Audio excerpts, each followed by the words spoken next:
Hi guys, അസ്സലാമു അലൈക്കും.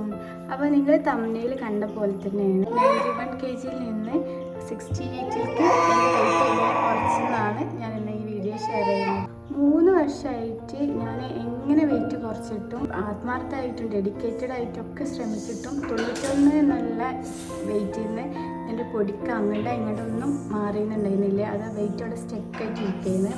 അപ്പോൾ ഞാൻ ചെയ്ത കുറച്ച് മിസ്റ്റേക്കുകളുണ്ട്. അതെന്തൊക്കെയെന്നൊക്കെ ഞാൻ പറഞ്ഞുതരാം. ആ മിസ്റ്റേക്കൊക്കെ ഞാനൊന്ന് കറക്റ്റ് ചെയ്തപ്പോൾ വെയിറ്റ് കുറഞ്ഞു ചെയ്തിട്ട്. വെയിറ്റ് കുറഞ്ഞ പോലെ തന്നെ എനിക്ക് ഒരുപാട് മാജിക്കൽ ചേഞ്ചസ് ഉണ്ടായിട്ടുണ്ട്. അപ്പോൾ അതെന്തൊക്കെയെന്നൊക്കെ ഞാൻ ഈ വീഡിയോയിൽ ഷെയർ ചെയ്യാം. നമ്മൾ വെയിറ്റ് ഇപ്പോൾ എത്ര ആയിക്കോട്ടെ, എത്ര ആയാലും എൻ്റെ വെയിറ്റ് കുറക്കാൻ എനിക്ക് തോന്നിയാൽ മാത്രമേ വെയിറ്റ് കുറയുള്ളൂ. അതേപോലെ നിങ്ങൾ ഓരോരുത്തരും വെയിറ്റ് കുറയണമെന്നുണ്ടെങ്കിൽ അത് നിങ്ങൾ തന്നെ വിചാരിക്കണം വെയിറ്റ് കുറക്കണമെന്ന്, എന്നാലേ വെയിറ്റ് കുറയുള്ളൂ. ഹായ് ഗായ്സ്, അസ്സലാമു അലൈക്കും. അപ്പോൾ നിങ്ങളൊക്കെ തമ്മിൽ കണ്ട പോലെ തന്നെ 91 കിലോയിൽ നിന്നും 68 കിലോയ്ക്ക് എത്തിച്ച എൻ്റെ വെയിറ്റ് ട്രാൻസ്ഫോർമേഷനെ കുറിച്ചിട്ടാണ് ഞാൻ ഇന്ന് ഈ വീഡിയോയിൽ പറയാൻ പോണത്. 3 വർഷത്തോളം ആത്മാർത്ഥമായിട്ടും ഡെഡിക്കേറ്റഡ് ആയിട്ടൊക്കെ ശ്രമിച്ചിട്ടും കുറയാത്ത വെയിറ്റ് എന്തുകൊണ്ടെന്ന് ഞാൻ കണ്ടെത്തിയിരുന്നു. അപ്പോൾ കുറച്ച് മിസ്റ്റേക്ക് കാരണം ഞാൻ ആ വെയിറ്റ് കുറയാണ്ട് അവിടെ സ്റ്റെപ്പ് ചെയ്യുന്നുണ്ട്. അപ്പോൾ അതെന്തൊക്കെയാണ് ഞാൻ നിങ്ങൾക്ക് ഷെയർ ചെയ്ത് തരാം. നിങ്ങളുടെ വെയിറ്റ് ഇപ്പോൾ എത്ര ആയിക്കോട്ടെ, എത്ര ആയാലും നിങ്ങൾ വിചാരിക്കണം എൻ്റെ വെയിറ്റ് കുറക്കണമെന്ന്. ഞാൻ എന്ന് മുതലാണോ എൻ്റെ വെയിറ്റ് കുറക്കണം എന്ന് ആത്മാർത്ഥമായിട്ട് ആഗ്രഹിച്ചത്, അന്ന് മുതലാണ് ഞാൻ വെയിറ്റ് കുറഞ്ഞിട്ടുള്ളത്. അതുവരെ വേറെ ആരെങ്കിലും വെയിറ്റ് കുറക്കണം എന്ന് പറഞ്ഞാൽ വെയിറ്റ് കുറക്കാൻ വേണ്ടി ശ്രമിച്ചിട്ടുമില്ല, വെയിറ്റ് കൂടാതല്ലാണ്ട് കുറഞ്ഞിട്ടുമില്ല. അപ്പം നിങ്ങൾക്ക് വെയിറ്റ് കുറക്കണം എന്നുണ്ടെങ്കിൽ ആദ്യം നിങ്ങളെ തീരുമാനിക്കണം എൻ്റെ വെയിറ്റ് കുറക്കണോ വേണ്ടത്. നിങ്ങൾക്ക് ഉറപ്പുണ്ടെങ്കിൽ മാത്രം എൻ്റെ വെയിറ്റ് കുറക്കണം എന്ന് ആത്മാർത്ഥമായിട്ട് നിങ്ങൾ ആഗ്രഹിക്കുന്നുണ്ടെങ്കിൽ നിങ്ങൾക്ക് നിങ്ങളുടെ വെയിറ്റ് കുറയും. ഞാൻ എന്ന് മുതലാണോ ആഗ്രഹിച്ച് അന്ന് മുതലാണ് എൻ്റെ വെയിറ്റിൽ ചെറിയ വേരിയേഷനൊക്കെ വന്നു തുടങ്ങിയത്. അപ്പോൾ എന്തൊക്കെയാണ് വെയിറ്റ് കുറയാൻ എന്നെ സഹായിച്ചതെന്ന് ഞാൻ പറഞ്ഞുതരാം. ഫസ്റ്റ് നമ്മൾ വെയിറ്റ് കൂടാൻ കാരണം നമ്മൾ ഹെൽത്തിൽ എന്തെങ്കിലും പ്രോബ്ലം ഉണ്ടോ എന്ന് ചെക്ക് ചെയ്യുക. തൈറോയിഡ്, PCOD അങ്ങനത്തെ എന്തെങ്കിലും പ്രശ്നങ്ങളുണ്ടോ എന്നൊന്നും ഒരു ബോഡി ചെക്കപ്പ് ചെയ്യാൻ നല്ലതാണ്. അങ്ങനത്തെ പ്രശ്നങ്ങൾ ഉണ്ടെങ്കിൽ നമ്മൾ അതിനാദ്യം ട്രീറ്റ് ചെയ്താലേ ഉള്ളൂ നമ്മൾ തടി കുറയുള്ളൂ. മാഷാഅല്ലാ, ഞാൻ ചെക്ക് ചെയ്തപ്പോൾ എനിക്ക് അങ്ങനത്തെ പ്രശ്നങ്ങളൊന്നുമില്ല. എൻ്റെ ഭക്ഷണം കഴിക്കൽ കാരണമാണ് ഞാൻ തടിച്ചതെന്നാണ് എനിക്ക് മനസ്സിലായത്. അപ്പോൾ നിങ്ങൾക്ക് തടി കൂടുന്നതിൻ്റെ കാരണം എന്താണെന്ന് ആദ്യം കണ്ടെത്തുക. ഭക്ഷണം കഴിച്ചിട്ടാണോ അതോ PCOD തൈറോയിഡോ അല്ലെങ്കിൽ വേറെ എന്തെങ്കിലും ഹെൽത്ത് ഇഷ്യൂ ഉണ്ടെന്നുണ്ടെങ്കിൽ അത് ആദ്യം കണ്ടുപിടിച്ചിട്ട് അതിന് മെഡിസിൻ കഴിച്ചിട്ട് അതിൻ്റെ കൂടെ വേണം നമ്മൾ വെയിറ്റ് കുറക്കാനും കൂടി ശ്രമിക്കേണ്ടത്. പിന്നെ എന്താ ഒരു കാര്യം വെച്ചാൽ പട്ടിണി കിടന്നത് നമ്മൾ എന്തായാലും തടി കുറയില്ല. ഞാനും കുറേ ശ്രമിച്ചു നോക്കിയിട്ടുണ്ട്. രാവിലെ മുതൽ വൈകുന്നേരം വരെ പട്ടിണി കിടക്കുക, ഏതെങ്കിലും നേരത്തെ തോന്നിയ പോലെ ഭക്ഷണം കഴിക്കുക. പക്ഷെ അതിനൊരു കാര്യമില്ല. നമ്മൾ തടി കുറക്കണം എന്നുണ്ടെങ്കിൽ നമ്മൾ മെറ്റബോളിസം ബൂസ്റ്റ് ആവണ ഫുഡ് കഴിച്ചാലേ നമ്മൾ വെയിറ്റ് കുറയുള്ളൂ. അല്ല, വെയിറ്റ് കുറയണത് പോലെ തന്നെ നമുക്ക് ഇഞ്ച് ലോസും വരുള്ളൂ. അപ്പോൾ തടി കുറയണമെന്നുണ്ടെങ്കിൽ പട്ടിണി കിടക്കരുത്. ഞാൻ ഫസ്റ്റ് പറയുന്നത് പട്ടിണി കിടന്നിട്ട് ഒരു കാര്യമില്ല, നമ്മൾ വെയിറ്റ് കുറയില്ല. നമ്മൾ വെയിറ്റ് കൂടാന്നല്ലാണ്ട് നമ്മൾ വെയിറ്റ് കുറയില്ല. ഇപ്പോൾ ഒരു ദിവസം നമ്മൾ പട്ടിണി വരുന്നത് പിറ്റേ ദിവസം നമ്മൾ വെയിറ്റ് ആക്കുമ്പോൾ ചിലപ്പോൾ നമ്മൾ വാട്ടർ ലോസ്, ആ പോലെ ലേറ്റ് നൈറ്റ് ഫുഡ് നമ്മൾ എത്ര നേരം വൈകി കഴിക്കണോ അത്രയും നമ്മൾ തടി കൂടും. നേരത്തെ കഴിച്ചിട്ടുണ്ടെങ്കിൽ നമ്മൾ മെലിയുള്ളൂ എന്നാണ് ഞാൻ മനസ്സിലാക്കിയിരുന്നത്. അപ്പോൾ എൻ്റെ ഡയറ്റിനെ കുറിച്ചിട്ട് ഒരുപാട് ആൾക്കാർ ചെയ്തിട്ടുണ്ട്. അപ്പോൾ നമുക്ക് എന്ത് ഡയറ്റ് എന്തൊക്കെയാണെന്ന് ഞാൻ പറഞ്ഞുതരാം. ഡയറ്റിൻ്റെ കൂട്ടത്തിൽ ഞാൻ ശ്രദ്ധിച്ച കുറച്ച് കാര്യങ്ങളുണ്ട്. അതെന്താണെന്ന് നമ്മൾ പറഞ്ഞുതരാം. ഒന്ന്, ഞാൻ വെള്ളം നല്ലോണം കുടിക്കുമായിരുന്നു. 4 ലിറ്റർ വെള്ളം ഞാൻ മസ്റ്റായിട്ട്, എൻ്റെ ബോഡി വെയ്റ്റിനനുസരിച്ച് ഞാൻ 4 ലിറ്റർ വെള്ളം ഞാൻ കുടിക്കുന്നു, മസ്റ്റായിട്ട് കുടിക്കുന്നു. പിന്നെ രണ്ടാമത്തെ കാര്യം എന്താ വെച്ചാൽ ഷുഗർ പറ്റ ഞാൻ ഒഴിവാക്കി. ഷുഗർ മിഠായികൾ വരെ, കുഞ്ഞു കുഞ്ഞു മിഠായികൾ വരെ ഞാൻ ഒഴിവാക്കി.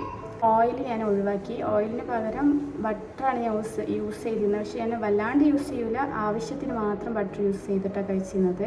രാത്രി നേരം വൈകിട്ടുള്ള ഭക്ഷണം കഴിക്കില്ല, അത് ഒഴിവാക്കി. അതേപോലെ കറക്റ്റ് സമയത്ത് ഞാൻ ഉറങ്ങും. അതുപോലെ നേരത്തെ എണീക്കലുണ്ട്. ഞാൻ ഒരു 10 മണിയാകുമ്പോഴത്തേക്കും ഞാൻ ഉറങ്ങാറുണ്ട്. അതെന്തൊക്കെയെന്നൊക്കെ ഞാൻ പറഞ്ഞുതരാം. ഞാൻ ജിമ്മിന് പോയിട്ടുണ്ടായിരുന്നു. ജിമ്മിന് പോയിട്ട് 6 മാസം വർക്കൗട്ടും പ്ലസ് ഡയറ്റും ചെയ്തിട്ടാണ് ഞാൻ വെയിറ്റ് കുറഞ്ഞിരിക്കുന്നത്.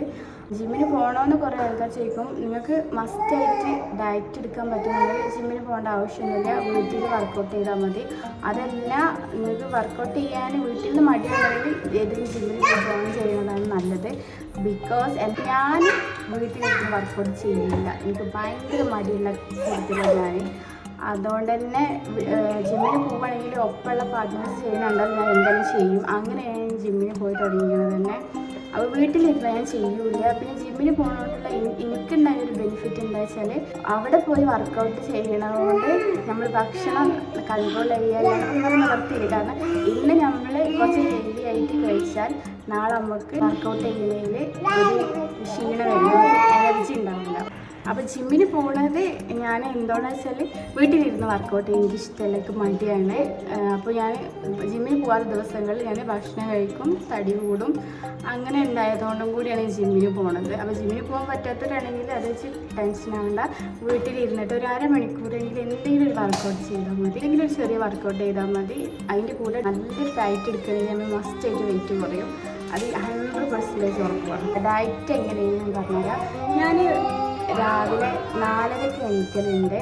4:30 എണീക്കും. മോൾക്ക് ഫീഡ് ചെയ്തിട്ട് അവളെ ഉറക്കിയിട്ട് വേണം എനിക്ക് ജിമ്മിൽ പോകാൻ. അപ്പോൾ ഞാൻ രാവിലെ എണീറ്റ പാട് ഞാൻ തലേ ദിവസം സോപ്പ് ചെയ്ത് വെച്ച് ഒരു ടീസ്പൂൺ ചിയാ സീഡ് അത് ഞാൻ രാവിലെ എണീറ്റ പാട് കുടിക്കലുണ്ട്. അത് കഴിഞ്ഞിട്ട് പ്രീ വർക്കൗട്ടായിട്ട് ഞാൻ 5 ഡേറ്റ്സും 5 ആൽമണ്ടും 3 വാൽനട്ടും കഴിക്കും. അത് കഴിഞ്ഞിട്ട് ഒരു 3 ഗ്ലാസ് അല്ലെങ്കിൽ 2 ഗ്ലാസ് ഗ്രീൻ ടീ ഞാൻ കുടിക്കും. ഈത്തപ്പഴത്തിൻ്റെ മധുരവും ഗ്രീൻ ടീയും കൂടി എനിക്ക് ഭയങ്കര ഇഷ്ടമാണ്. അപ്പോൾ ഞാൻ അങ്ങനെ രാവിലെ അത് കഴിക്കുന്നുണ്ട്. എന്നിട്ട് ഞാൻ ജിമ്മിന് പോയിട്ട് ഒരു 1.5 മണിക്കൂർ ഞാൻ അവിടെ വർക്കൗട്ട് ചെയ്യും. അത് കഴിഞ്ഞ് തിരിച്ച് വീട്ടിലേക്ക് വരും. തിരിച്ച് വീട്ടിൽ വന്നാൽ ഞാനൊരു 3 എഗ് വൈറ്റും 1 ഫുൾ എഗ്ഗും ഞാൻ കഴിക്കും. പിന്നെ അതിൻ്റെ കൂടെ തന്നെ ഞാൻ ഒരു ഗ്ലാസ് ഓട്സ് കഴിക്കലുണ്ട്. ഞാൻ എൻ്റെ ഡയറ്റ് സമയത്ത് ഞാൻ ഉപയോഗിക്കുന്ന ഓട്സ് ഇതാണ്. ഈ ഓട്സാണ് ഞാൻ കഴിച്ചിട്ട് മൾട്ടിഗ്രെയിൻ ഓട്സ്. ഇതിൽ ഓട്സ് മാത്രമല്ല ഗോതമ്പും ബാർലി, രാഗി, ഫ്ലാക്സ് സീഡ് അങ്ങനെ 5 തരം ഗ്രെയിൻസ് വരുന്നതാണ്. ഇതാണ് ഞാൻ എടുത്തിരുന്നത്. വൈറ്റ് ഓട്സ് നമ്മൾ എടുക്കരുത് എന്നാണ് ഞാൻ പറഞ്ഞു കേട്ടിട്ടുള്ളത്. അപ്പോൾ ഞാൻ എൻ്റെ ഡയറ്റിൽ ഇത് മസ്റ്റായിട്ടുള്ള ഒരു ഐറ്റം ആയിരുന്നു. അപ്പോൾ ഇതാണ് ഞാൻ കഴിച്ചിരുന്നത്. ഇത് ഒരു സ്കൂപ്പ് എടുത്തിട്ട് ഇത് ഞാൻ പച്ചവെള്ളത്തിൽ തിളപ്പിച്ചിട്ട് അതിൽ വെന്ത് കഴിഞ്ഞ് വരുമ്പോൾ അതിൽ ഒരു 1/2 ഗ്ലാസ് പാല് ചേർത്തിട്ട് ഞാൻ കുടിക്കുകയാണ് ചെയ്യാൻ. ഉപ്പോ ഷുഗറോ ഒന്നും ഞാൻ ആഡ് ചെയ്യുന്നില്ല. അതും എഗ്ഗും ഞാൻ കഴിക്കും പോസ്റ്റ് വർക്കൗട്ടായിട്ട്. ഫീഡ് ചെയ്യുന്നതുകൊണ്ട് ഞാൻ പാൽ ഒഴിവാക്കുന്നില്ല. നിങ്ങൾക്ക് പാൽ ഒഴിവാക്കാൻ പറ്റുന്ന ആൾക്കാരാണെങ്കിൽ പാൽ എന്തായാലും ഒഴിവാക്കുക. ഫീഡ് ചെയ്യുന്നതുകൊണ്ട് ഞാൻ ഫീഡിങ്ങിനും കൂടി പറ്റിയൊരു ഡയറ്റ് എടുത്തിരുന്നത്. ഇതാണ് ഞാൻ രാവിലെ കഴിച്ചത്. കഴിഞ്ഞിട്ട് ഒരു 11 മണി ആവുന്ന സമയത്ത് ഞാൻ പൊമഗ്രാനേറ്റ് കഴിക്കും. അതൊരു ഫുള്ള് കഴിക്കും. കുറേയൊക്കെ വിശപ്പിനെ കൺട്രോൾ ചെയ്യാൻ പറ്റിയിട്ടുണ്ട്. പിന്നെ എൻ്റെ ഇടയ്ക്ക് ഒരു 2 ലിറ്റർ വെള്ളം ബോട്ടിലാക്കി വെച്ചിട്ട് അത് ഓരോ സിപ്പ് ഞാൻ കുടിക്കലുണ്ട്. വെള്ളം മസ്റ്റാണ്. എത്രത്തോളം വെള്ളം കുടിക്കാൻ നമുക്ക് മടി വരുന്നു അത്രത്തോളം നമുക്ക് ഭക്ഷണം കഴിക്കാനുള്ള വിശപ്പും കൂടുന്ന എനിക്ക് പേഴ്സണലി ഫീൽ ചെയ്തിട്ടുണ്ട്. അതോടെ എപ്പോഴും എൻ്റെ കൂടെ ഒരു ബോട്ടിൽ വെള്ളം ഉണ്ടാവും. അത് കഴിഞ്ഞിട്ട് 11 മണി ആ സമയത്ത്, ഇങ്ങനെ കറക്റ്റ് സമയമില്ല, ഒരു 11 മണി ആ സമയത്ത് പൊമഗ്രാനേറ്റ് കഴിച്ചാൽ പിന്നെ ഉച്ചയ്ക്ക് ഞാൻ ചപ്പാത്തി കഴിക്കും. 2 ചപ്പാത്തിയും ചിക്കൻ കറി. അതാണ് ഞാൻ അധികം കഴിച്ചിട്ടുണ്ട്. ഈ ചിക്കൻ കറി എന്ന് പറയുമ്പോൾ വെജിറ്റബിൾസ്, ക്യാരറ്റ്, ക്യാപ്സിക്കം, മല്ലിച്ചപ്പ്, പുതിന അങ്ങനത്തെ എന്തെങ്കിലും കൂടി ചേർത്ത് കുറച്ച് മസാലകളും കുറച്ച് തൈരും കൂടി ചേർത്തിട്ട് ഒന്നിച്ച് ഞാൻ കുക്കറിൽ വേവിക്കുകയും ചെയ്യാം. അത് കഴിഞ്ഞിട്ട് ഒരു കുഞ്ഞ് കഷ്ണം ബട്ടറിൽ ഒന്നങ്ങോട്ട് ടോസ്റ്റ് ചെയ്തെടുക്കും. അത് 2 ചപ്പാത്തിയും അതിൻ്റെ കൂടെ ഒരു കുക്കുംബർ കഴിക്കും, ഒരു ബൗള് കേടും കഴിക്കും. ഗ്രീൻ യോഗട്ട് ഞാൻ കഴിച്ചത്. ഞാൻ എൻ്റെ ഡയറ്റിൽ ഉടനീളം ഗ്രീക്ക് യോഗട്ട് ഞാൻ കഴിച്ചിട്ടുണ്ട്. ഗ്രീക്ക് യോഗട്ടൊക്കെ ഞാൻ മെറ്റബോളിസം ബൂസ്റ്റ് ചെയ്യാൻ ഹെൽപ്പ് ചെയ്യുന്നതാണ് കഴിക്കേണ്ടത്. കുക്കുംബർ മസ്റ്റാണ്. ഡയറ്റ് എടുക്കുന്നവർക്ക് നല്ലൊരു വെജിറ്റബിളാണ് കുക്കുംബർ. പക്ഷേ ചിലർക്ക് അത് കഴിക്കാൻ ഇഷ്ടമുണ്ടാവില്ല. പക്ഷെ ഞാനത് കഴിക്കലുണ്ട്. എനിക്ക് കുക്കുംബർ മസ്റ്റ് ചെയ്യുന്നു. ട്രെയിനർ പറഞ്ഞു ഇലവർഗ്ഗങ്ങൾ കഴിക്കാൻ പറഞ്ഞിരുന്നു. ഞാൻ എപ്പോഴും എടുക്കാൻ പറ്റില്ല. പക്ഷെ ഞാൻ വല്ലപ്പോഴും ഇലക്കറികളും ഇലവർഗ്ഗങ്ങൾ അങ്ങനെ എന്തെങ്കിലും കഴിക്കാൻ ശ്രദ്ധിക്കലുണ്ട്. പിന്നെ അതുപോലെ തന്നെ ഞാൻ ചെയ്തിരുന്ന ഒരു കാര്യമാണ്, നമ്മളിപ്പോൾ എന്ത് ഭക്ഷണം കഴിച്ചിട്ടുണ്ടെങ്കിലും ഒരു 10 മിനിറ്റ് സ്ലോ ആയിട്ട് നടക്കും. ഞാൻ വീട്ടിൻ്റെ ഉള്ളിൽ 10 മിനിറ്റ് പതുക്കെ. ഭക്ഷണം കഴിച്ചതുകൊണ്ട് തന്നെ സ്പീഡിലൊന്നല്ല കഴിക്കുക. വെറുതെ നമ്മൾ ഫോണിൽ എന്തെങ്കിലും റീൽസൊക്കെ കണ്ടിട്ട് പതുക്കെ ഞാനൊരു 10 മിനിറ്റ് അങ്ങനെ നടക്കാറുണ്ട്. അല്ലാണ്ട് കഴിച്ച് കഴിഞ്ഞ് അതേപടി പോയിട്ട് ബെഡിൽ പോയിട്ട് കിടക്കലില്ല. ഞാനത് ശ്രദ്ധിച്ചിരുന്നൊരു കാര്യമാണ്. ഇപ്പോഴല്ല, ഞാൻ ആ ഡയറ്റ് എടുത്തിയ സമയത്ത്. അപ്പോൾ ഭക്ഷണം കഴിച്ച് കഴിഞ്ഞാൽ ഒരു 10 മിനിറ്റ് പതുക്കെ നമ്മളൊന്ന് നടക്കുക. ഈവനിങ് ഞാൻ ഒരു റോബസ്റ്റ് കഴിക്കും. റോബസ്റ്റ് അതിൻ്റെ കൂടെ ചിലപ്പോൾ ഒരു ഗ്ലാസ് ഗ്രീൻ ടീ കുടിക്കും. അല്ലെങ്കിൽ റോബസ്റ്റ് മാത്രമേ ഞാൻ കഴിക്കുള്ളൂ. അത് കഴിഞ്ഞിട്ട് ഡിന്നർ ഞാൻ വേഗം എടുക്കാറുണ്ട്. കാരണം എനിക്ക് നല്ലോണം വിശക്കുന്ന സമയമായതുകൊണ്ട് തന്നെ ഞാൻ ഡിന്നർ എടുക്കും. അതായത് ഒരു ചപ്പാത്തിയും ഉച്ചക്കത്തെ ചിക്കൻ കറി ബാക്കിയാണെങ്കിൽ അത് ഞാൻ കഴിക്കാറുണ്ട്. അങ്ങനെ ഒരു മാസം ഞാൻ ഇതേ ഫുഡ് തന്നെ ഇതന്നെ ഒരു ചേഞ്ചസ് വരുത്താണ്ട് ഇങ്ങനെ ഒരു മാസം ഞാൻ അങ്ങനെ കൊണ്ടുപോയിട്ടുണ്ട്. അത് കഴിഞ്ഞിട്ട് ഒരു മാസം കഴിഞ്ഞു, വെയിറ്റൊക്കെ കുറഞ്ഞ് വന്ന്, പക്ഷെ നല്ല സ്റ്റക്കായി. ഒരു മാസം കഴിയുമ്പോഴും നമ്മൾ എടുക്കുന്ന ഡയറ്റും അതുപോലെ നമ്മൾ വർക്കൗട്ട് ചെയ്യുന്നതിലും ചെറിയൊരു വേരിയേഷൻ വരുത്തണമെന്ന് എൻ്റെ ട്രെയിനർ പറഞ്ഞു തന്നിട്ടുണ്ടായിരുന്നു. അപ്പോൾ അതുപോലെ തന്നെ ഒരു മാസം കഴിഞ്ഞപ്പോൾ വെയിറ്റ് കുറയുന്നുണ്ട്, ബോഡിയിൽ മാറ്റങ്ങൾ വരുന്നുണ്ട്. അപ്പോൾ ഡയറ്റിൽ ചെറിയ മാറ്റങ്ങൾ വരുത്താൻ അത് ഞാൻ തീരുമാനിച്ചത്. അപ്പോൾ പിന്നെ ഞാൻ ഒരു മാസം കഴിഞ്ഞപ്പോൾ പിന്നെ ഞാൻ ഡയറ്റ് ചേഞ്ച് ചെയ്തിട്ട് പ്രീ വർക്കൗട്ടാണ് തന്നെ പോസ്റ്റ് വർക്കൗട്ടായിട്ട് ഞാൻ 3 കോഴിമുട്ടേൻ്റെ പകരം 5 കോഴിമുട്ട കഴിക്കും. അതിൽ 4 ഫുള്ളും 4 വൈറ്റും 1 ഫുള്ളായിട്ട് കഴിക്കും. 11 മണിക്ക് ഞാനൊരു പൊമഗ്രനേറ്റ് അതന്നെ കഴിക്കും, അല്ലെങ്കിൽ റോബസ്റ്റ് അല്ലെങ്കിൽ കുക്കുംബർ. അത് കഴിഞ്ഞിട്ട് ഉച്ചയ്ക്ക് ഞാൻ 2 ചപ്പാത്തി കഴിച്ച് നോക്കിയാൽ 1 ചപ്പാത്തി കഴിക്കും. അതിൻ്റെ കൂടെ തന്നെ ഞാൻ ചിക്കൻ കറി എടുക്കുന്നത് ആദ്യം എത്രത്തോളം എടുത്ത് ആ ഒരു മാസം എത്രത്തോളം എടുത്ത് അതിനേക്കാൾ കുറച്ചിട്ട് ഞാൻ ചിക്കൻ കറി എടുത്ത് തുടങ്ങി. ഗ്രീക്ക് യോഗോട്ടും കുക്കുംബറും ഞാൻ എക്സ്ട്രായിട്ട് കഴിച്ചിരുന്നു. ഈവനിങ് ഞാൻ 1 കോഴിമുട്ടൻ്റെ എഗ് വൈറ്റ് കഴിക്കും. ഡിന്നർ ഞാൻ 1 ചപ്പാത്തി കഴിച്ചതിന് പകരം ഞാൻ റോബസ്റ്റ് കഴിക്കും. അങ്ങനെ ഞാൻ ഒരു മാസമായാലും അത് ഞാൻ കറക്റ്റായിട്ട് ഫോളോ ചെയ്യുന്നില്ല. ചിലപ്പോൾ ഈവനിങ് ഞാൻ വിശക്കുന്ന സമയത്താണെങ്കിൽ ചപ്പാത്തി ചിക്കൻ കറി കഴിക്കും. അതല്ലാണ്ടെങ്കിൽ എൻ്റെ മാറ്റം ഒരേ ഡയറ്റ് അല്ലെങ്കിലും ഫിറ്റായിട്ടല്ലെങ്കിലും ചെറിയ ചേഞ്ചസ് വരുത്തും. രാവിലെ ഞാൻ ഒരു ദിവസം കോഴിമുട്ട കഴിക്കുകയാണെങ്കിൽ ഒരു ദിവസം ഞാൻ ഓട്സ് കഴിക്കും. അങ്ങനെ അങ്ങോട്ടും ഇങ്ങോട്ടും ചെറിയ ചേഞ്ചസ് വരുത്തും. പക്ഷേ ക്വാണ്ടിറ്റി ഞാൻ കറക്റ്റ് നോക്കിയിട്ടുണ്ടായിരുന്നു.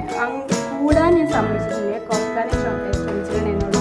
ഇത് ഫീഡിങ് ആയതുകൊണ്ട് തന്നെ എനിക്ക് വിശക്കുന്ന സമയത്ത് ഞാൻ നല്ലോണം വെള്ളം കുടിക്കും. പിന്നെ ഒരു ഭക്ഷണം കഴിച്ച് കഴിക്കുന്നെങ്കിൽ വീട്ടിൽ വിശക്കുകയാണെങ്കിൽ ഞാൻ മാക്സിമം ഞാൻ ഒന്നും കഴിക്കില്ല. എനിക്ക് വിശപ്പ് സഹിക്കാൻ പറ്റില്ലെങ്കിൽ ഞാൻ ചിക്കൻ എന്തെങ്കിലും അങ്ങനത്തെ കറികളെ കഴിക്കുള്ളൂ. കാർബോഹൈഡ്രേറ്റ് വരുന്ന വിഭാഗം ഞാൻ പറ്റാണ്ട് ഒഴിവാക്കും രാത്രി. കേൾക്കുന്നവർക്ക് ഇത് എത്രത്തോളം എടുക്കാൻ കഴിയുമെന്ന് എനിക്കറിയില്ല. പക്ഷെ ഞാൻ ഒരു മാസം എന്നെ സംബന്ധിച്ച് ഒരു മാസം ഞാൻ കറക്റ്റ് ആ ഡയറ്റ് എടുത്തപ്പോൾ തന്നെ സെക്കൻഡ് മന്ത് ഞാൻ ഈ ഫുഡിനായിട്ടൊക്കെ ഞാൻ അഡാപ്റ്റ് ചെയ്ത് എനിക്ക് കഴിക്കാൻ പറ്റും, ഇത്രേ കഴിക്കാൻ പറ്റുള്ളൂ. എൻ്റെ വയറൊക്കെ ചുരുങ്ങിയ പോലെ എനിക്ക് ഫീൽ ചെയ്തിരുന്നത്. അതിൻ്റെ തോന്നലാണോന്ന് അറിയില്ല. പിന്നെ നമ്മൾ എല്ലാ ദിവസവും കണ്ടിന്യൂസ് ആയിട്ട് വർക്കൗട്ട് ചെയ്യുന്നതുകൊണ്ട് തന്നെ നമ്മൾ ഇന്ന് ഈ ഫുഡ് കഴിച്ചാൽ ഏത് ബോഡി പാർട്സാണ് കൂടുക എന്നൊക്കെ നമുക്ക് തോന്നൽ വരും. അതുകൊണ്ട് തന്നെ ഭക്ഷണം മാക്സിമം ഞാൻ കുറക്കാൻ ശ്രമിച്ചിട്ടുണ്ട്.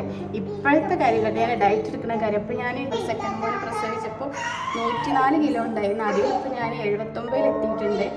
ഞാൻ കറക്റ്റ് ജിമ്മിൽ പോയിട്ടൊന്നുമല്ല കേട്ടോ, ഭക്ഷണം കൺട്രോൾ ചെയ്തിട്ടാണ് ഞാൻ വെയിറ്റ് കുറഞ്ഞിട്ടുള്ളത്. കാര്യം എന്താ വെച്ചാൽ നിങ്ങൾ ഡയറ്റ് എടുക്കുന്നുണ്ടെങ്കിൽ പെട്ടെന്ന് റിസൾട്ട് വേണം വെച്ചിട്ട് ഒരിക്കലും ഡയറ്റ് എടുക്കുക കയറരുത്. ഒരു 6 മാസം മിനിമം നിങ്ങൾ സമയം കൊടുക്കണം. എന്നിട്ട് നിങ്ങൾക്ക് റിസൾട്ട് ഉണ്ടോ നിങ്ങൾ തന്നെ നിങ്ങളുടെ ബോഡീനെ മനസ്സിലാക്കിയിട്ട് റിസൾട്ട് ഉണ്ടെങ്കിൽ അതിനനുസരിച്ചിട്ട് നിങ്ങൾ ചെറിയ ചേഞ്ചസ് ഒക്കെ വരുത്തുക. പെട്ടെന്നുള്ള റിസൾട്ടിന് ആരും ആഗ്രഹിക്കരുത്. എന്തൊരു സമയം നമ്മൾ എത്ര കാലം കൊണ്ടാണോ നമ്മൾ ഇത്രയും തടി വെച്ച് അത്രയും സമയം നമ്മൾ എന്തായാലും ഒന്ന് മനസ്സിൽ കാണണം. അത്രയും സമയം എടുക്കും എന്ന് വിചാരിച്ചിട്ട് നമ്മൾ തുടങ്ങാം. പിന്നെ ഫീഡിങ് ആണെങ്കിൽ കുറേ ആൾക്കാർ ഫീഡിങ് ആയൊരു ഡയറ്റ് ചോദിച്ചിട്ടുണ്ട്. ഫീഡിങ് ആണെങ്കിൽ പറ്റുമെങ്കിൽ നിങ്ങളൊരു ഡയറ്റീഷ്യൻ്റെ അടുത്ത് അവരൊന്ന് ഡയറ്റ് വാങ്ങാം. അതല്ലാന്നുണ്ടെങ്കിൽ കുട്ടികൾക്ക് പാല് കുറയാത്ത രീതിയിലുള്ള ഒരു ബാലൻസ്ഡ് ഡയറ്റ് എടുക്കുക. അത് ഫസ്റ്റ് മാസം എന്തായാലും ഡയറ്റ് തുടങ്ങുന്ന ഫസ്റ്റ് മാസം എന്തായാലും ഒരു ബാലൻസ്ഡ് വല്ലാണ്ട് നിങ്ങൾക്ക് ബുദ്ധിമുട്ട് വരാത്ത രീതിയിൽ നോക്കുക. സെക്കൻഡ് മന്ത് മുതൽ ആ ഫസ്റ്റത്തിനേക്കാൾ കുറച്ച് കുറക്കുക, തേർഡ് കുറച്ചും കൂടി കുറക്കുക. അങ്ങനെ ഞാൻ ചെയ്തിട്ടുള്ളത്. അപ്പോൾ എനിക്ക് നിങ്ങൾക്ക് പറഞ്ഞു തരാൻ അതേ പറ്റുള്ളൂ. 2 മാസം നമ്മൾ കറക്റ്റ് ചെയ്താലും 3ാമത്തെ മാസം മുതൽ നമ്മൾ ഓട്ടോമാറ്റിക്കായിട്ട് നമുക്ക് കുറക്കാൻ പറ്റും. അങ്ങനെ എനിക്ക് ഫീൽ ചെയ്തിട്ടുണ്ട്. നമ്മളിപ്പോൾ പുറത്തൊക്കെ പോകുന്ന സമയത്താണെങ്കിൽ നമുക്ക് ലിഫ്റ്റ് ഉപയോഗിക്കേണ്ടി വരികയാണെങ്കിൽ അതിന് പകരം നമ്മൾ സ്റ്റെപ്പ് കയറി ഇറങ്ങുക. ഒരു എക്സസൈസും ചെയ്യാത്ത അങ്ങനത്തെ സിറ്റുവേഷൻ ആണെങ്കിൽ പുറത്ത് പോകുന്ന സമയത്ത് നടക്കാൻ കിട്ടുന്ന സാഹചര്യം നടക്കുക, സ്റ്റെപ്പ് കയറാൻ പറ്റുമ്പോൾ സ്റ്റെപ്പ് കയറുക ചെയ്യുക. അതേപോലെ നമ്മൾ പുറത്ത് നമുക്കൊരു ഫംഗ്ഷനൊക്കെ ഉണ്ടെങ്കിൽ നമ്മൾ ഇപ്പോൾ കല്യാണ പരിപാടിയൊക്കെ ഉണ്ടെങ്കിൽ അവിടെ പോയിട്ട് റൈസ് കഴിക്കുന്നതിന് പകരം ചിക്കൻ കൂടുതൽ കഴിക്കുക. നമ്മൾ ചിക്കൻ കൂടുതൽ കഴിച്ചാൽ തന്നെ നമ്മൾ വിശപ്പും മാറും, നമ്മൾ എന്താ പറയുക ആർത്തി അറിയില്ല അതും കുറഞ്ഞു കിട്ടും. നമ്മൾ അതിന് ചിക്കൻ പീസ് മാക്സിമം എടുത്ത് കഴിക്കുക, വേണമെങ്കിൽ റൈസ് കഴിക്കുക. അങ്ങനെ ശ്രദ്ധിച്ചാൽ മതി. പിന്നെ അതേപോലെ എനിക്ക് ഫീൽ ചെയ്തിരിക്കുന്നത് നമ്മൾ ഡയറ്റ് എടുക്കണ ഫസ്റ്റത്തെ വീക്ക് നമുക്ക് ഭയങ്കര ബുദ്ധിമുട്ടാവും. നമുക്ക് തലവേദന, ക്ഷീണം, ബോഡി അതിനനുസരിച്ചിട്ട് റെഡിയായി വരുന്നതിനുള്ള ഒരുമാതിരി ബുദ്ധിമുട്ടുകളൊക്കെ നമുക്ക് വരും. അതിനൊക്കെ നമ്മൾ മറികടന്ന് വരണം. ആ ഒരാഴ്ച കഴിഞ്ഞിട്ട് സെക്കൻഡ് വീക്ക് ഒന്ന് കുറച്ച് റെഡിയാവും, തേർഡ് വീക്ക് കുറച്ച് റെഡിയാവും. അങ്ങനെ ഒരു മാസം നമ്മൾ കഴിഞ്ഞാൽ നമുക്ക് കറക്റ്റ് ഡയറ്റ് എടുക്കാനുള്ള തോന്നലുണ്ട്. കാരണം നമുക്ക് ചേഞ്ചസ് മസ്റ്റായിട്ട് വരും. ഇന്നത്തെ വീഡിയോ ഇത്രേ ഉള്ളൂ. ഞാൻ മാക്സിമം നിങ്ങൾക്ക് പറഞ്ഞു തന്നിട്ടുള്ളതെന്നാണ് എൻ്റെ ഒരു ഐഡിയ. ഇനി എന്തെങ്കിലും ഡൗട്ട് ഉണ്ടെങ്കിൽ നിങ്ങൾ കമൻറ്റിൽ ചോദിച്ചാൽ മതി, ഞാൻ കറക്റ്റ് പറഞ്ഞിട്ടുണ്ട്. അപ്പോൾ ഒക്കെ പറയാനുള്ളത് ഷുഗർ പറ്റ ഒഴിവാക്കുക. ഈ ഷുഗർ ഒഴിവാക്കുമ്പോൾ തന്നെ ബുദ്ധിമുട്ടുകളൊക്കെ വരാനുണ്ട്. അതൊക്കെ മറികടക്കുക. ഒരു ചെറിയ ചോക്ലേറ്റ് ആണെങ്കിൽ ഞാൻ കഴിക്കൂല നമ്മൾ ഉറച്ച് വിശ്വസിക്കുക. അതേപോലെ വെള്ളം നല്ല കുടിക്കുക. വെള്ളം നല്ല കുടിച്ചാൽ തന്നെ നമുക്ക് വിശപ്പ് പറ്റ കുറയും. അതെനിക്ക് ഉറപ്പാണ്. നമ്മളൊരു ബോട്ടിൽ വെള്ളം എടുക്കുക, അത് ഇടയ്ക്കിടയ്ക്ക് ഇങ്ങനെ സിപ്പ് ചെയ്യുക, നമുക്ക് വിശപ്പിനോടുള്ള അത് കുറയും. അതൊരു കാര്യം. അവർ ഷുഗർ ഒഴിവാക്കുക. മൈദാന ബേക്കറി പലഹാരങ്ങളൊക്കെ ഒഴിവാക്കുക. പ്രോട്ടീൻ കൂടുതൽ കഴിക്കുക, പ്രോട്ടീൻ കൂടുതൽ കഴിക്കുക. പിന്നെ നമ്മൾ മെറ്റബോളിസം ബൂസ്റ്റ് ആയാലേ നമ്മൾ വെയിറ്റ് കുറയുള്ളൂ എന്ന് ഞാൻ പറഞ്ഞത് അറിയുന്നത്. അപ്പോൾ മെറ്റബോളിസം ബൂസ്റ്റ് ആവാനുള്ള ഫുഡ് ഏതൊക്കെയാണ് ഗൂഗിളിലൊക്കെ സെർച്ച് ചെയ്താൽ കിട്ടും. അപ്പോൾ അത് മാക്സിമം നമ്മൾ ഫുഡിൽ ഇൻക്ലൂഡ് ചെയ്യാൻ നോക്കാം. അപ്പോൾ ഇന്നത്തെ വീഡിയോ ഇത്രേ ഉള്ളൂ.